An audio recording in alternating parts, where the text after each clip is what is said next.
In today's video, I'm going to be teaching you a focusing technique called the double the distance method. And this is a technique that's used to find a point in your composition called the hyperfocal distance. And the hyperfocal distance is the point that you're going to want to focus on in order to maximize the amount of depth of field in your photograph.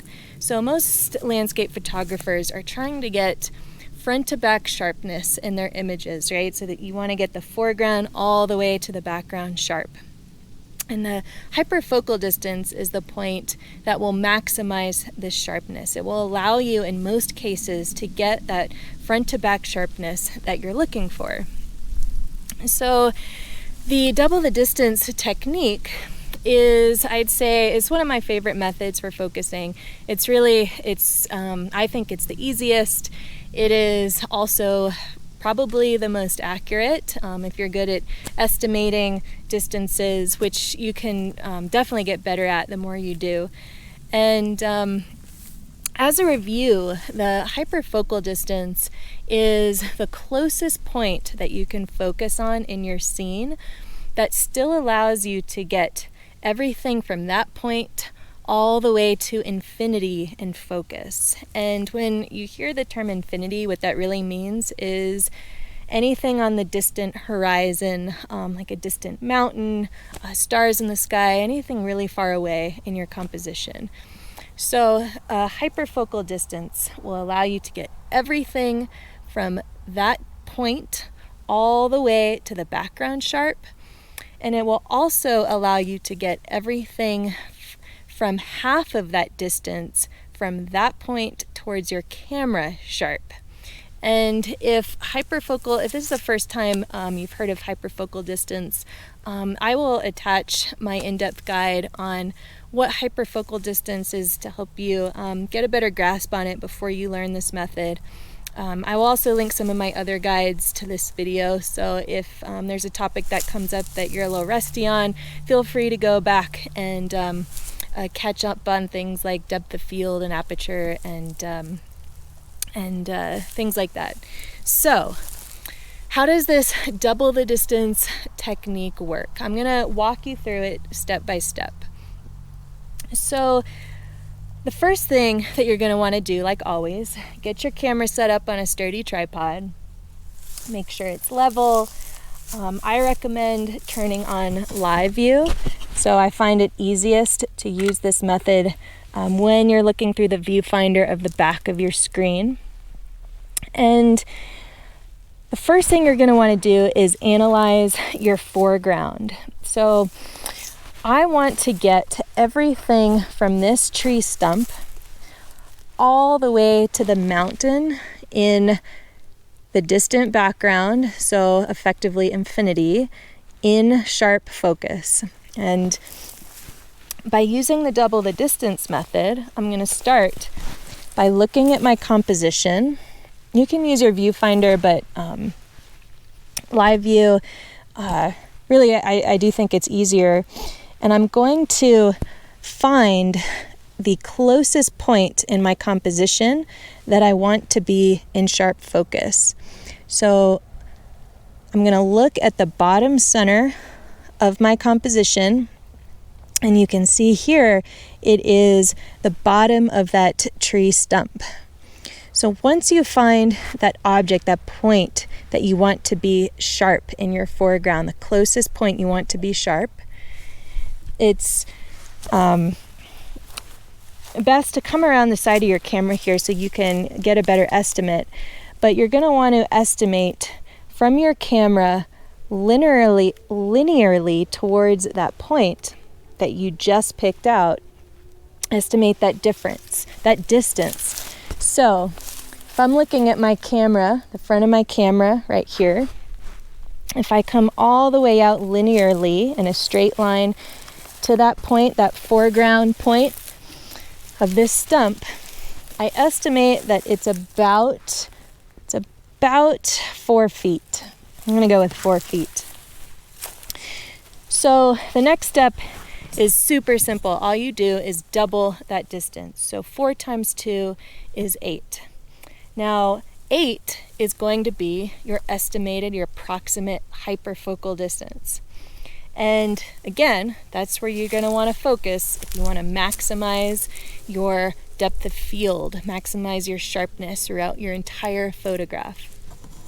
So I'm going to come around to the side of my composition, and I'm going to estimate that 8 feet into my composition is about where this little yellow aspen is. So we're going to go with that as a hyperfocal point. Come around, backside of the camera once again, and using single point spot focus, I'm going to find where that aspen is, and I'm going to focus using single point spot focus on this aspen. So I've got my little red box on this little aspen right here. I'm going to focus using back button focus, and I'll press the shutter button. So final step here is to zoom in on the photograph you just took. Look at the focal point, the point you just focused on.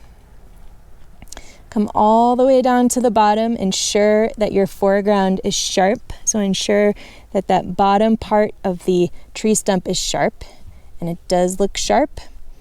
I'm going to scroll all the way up to the top of my composition. See if the background is sharp, and it does appear to be sharp. So if the foreground and the background is sharp, it means you have successfully focused on the hyperfocal distance. And if you didn't estimate it quite perfectly, that's okay. It doesn't have to be exact. You can be off by a few inches or so. But there are a few instances where you might find where your foreground is a little fuzzy. And I would recommend first recalculating if you estimated those distances correctly. And if you did, and your foreground is still fuzzy, the easiest solution is to move your camera back a few feet. So the further you get away from your subject, the more depth of field you're going to create in your photo. Now, if your background is fuzzy, again, I would re-estimate whether your hyperfocal distance was estimated correctly. You might need to move your focal point up in your composition towards the center a little bit more, and that should fix the problem. The other issue you might run into is if your subject is too close to the foreground. If your foreground is too close to your camera, even if you focus at the hyperfocal distance, you still might not be getting enough depth of field to get your entire scene in focus.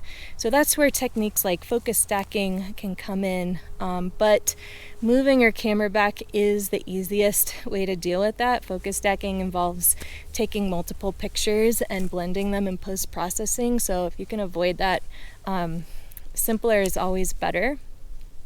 And as a review, so how you find the hyperfocal distance using the double the distance technique. So first, you're going to want to find in your composition the closest point that you want to be sharp. So in this scene, we wanted the front part of this stump to be sharp. I estimated that point, front part of that stump, was about 4 feet away. So I doubled that distance. That makes the hyperfocal point 8 feet.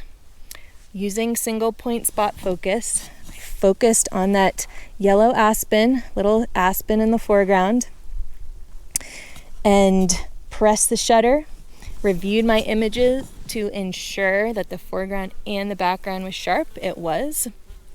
And that's really all there is to it. Again, I will link my guides that go in depth to what hyperfocal distance is, when you should be using it, step by step how to use this double the distance technique so you can take these notes out into the field with you. And I hope this helped y'all out. Let me know if you have any questions, and I will catch y'all later. See ya.